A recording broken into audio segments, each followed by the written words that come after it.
Mystery and opacity. Terms that have characterized Nigeria's oil and gas industry is not an unfamiliar concern for Nigerians, who describe the sector as one shrouded in secrecy, further complicated by the paucity of verifiable data. The quest for data in the industry, which remains a major source of revenue for the government, has been the basis of years of scrutiny by the National Assembly. Federal lawmakers empowered to appropriate and oversight government revenue and spending have launched several probes that have failed to deliver positive outcomes. I understand what I was not. Lingering questions and discontent on the efficacy of over a dozen of such probes continue to be advanced.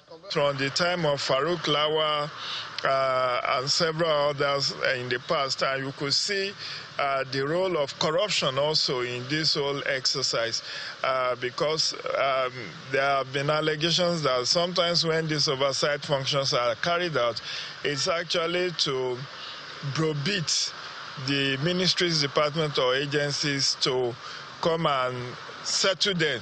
We made it very clear. Anybody who is not guilty of anything should have no cause to worry. The Farouk Lawan case is one classic example pundits continue to use as an assessment.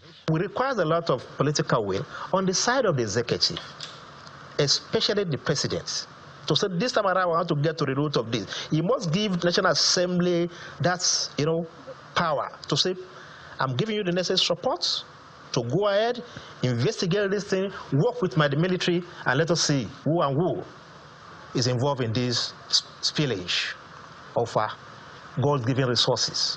Some of the major probes that were inconclusive under the 7th Assembly include the unremitted 20 billion naira proceed from NNPC oil money, which strained the relationship between the then CBN governor, His Highness Alhaji Lamido Sanusi, and the former president, Goodluck Jonathan.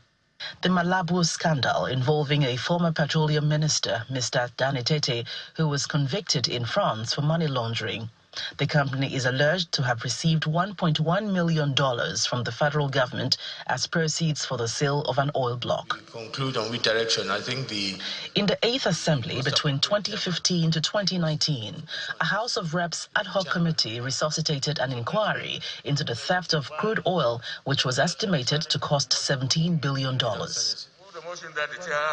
By 2019, lawmakers took another plunge into the sector. The Senate had set up a 13-man committee to investigate oil theft. This is aside several other probes, including House probe on the defunct PPPRA for allegedly failing to remit revenue totaling 1.343 trillion naira to the federal government. The turnaround maintenance of the petroleum refineries in Port Harcourt, Warri, and Kaduna at the sum of $396.33 million. The emerging reports again suffered the underlying setback of inconclusion. The NDDC investigation, where did it lead us? The one in gas sector, where has it led us? What exactly is the problem? Does it have to do with the IOCs? Does it have to do with the operators? Does it have to do with the regulators? They need to come out clean and let us chart the way forward. Undeterred, the 10th Assembly, after 1 year of legislative sitting, has launched a fresh investigation to uncover alleged economic sabotage and abuse in the petroleum sector. I'm a bit skeptical, not because they are going to compromise, but because of the nature of the sector itself. People involved, they are not just ordinary people.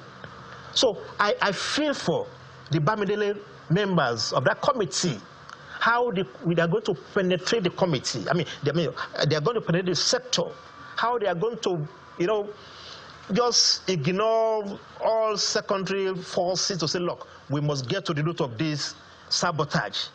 Probe after probe leaves a most distinct void after individuals, agencies and corporations are indicted by lawmakers. The implication of the wasted time and monies on public hearings and the abandonments is far-reaching as reports of corruption and obscurity continues to trill the sector. Gloria Umezuke, Channels Television News.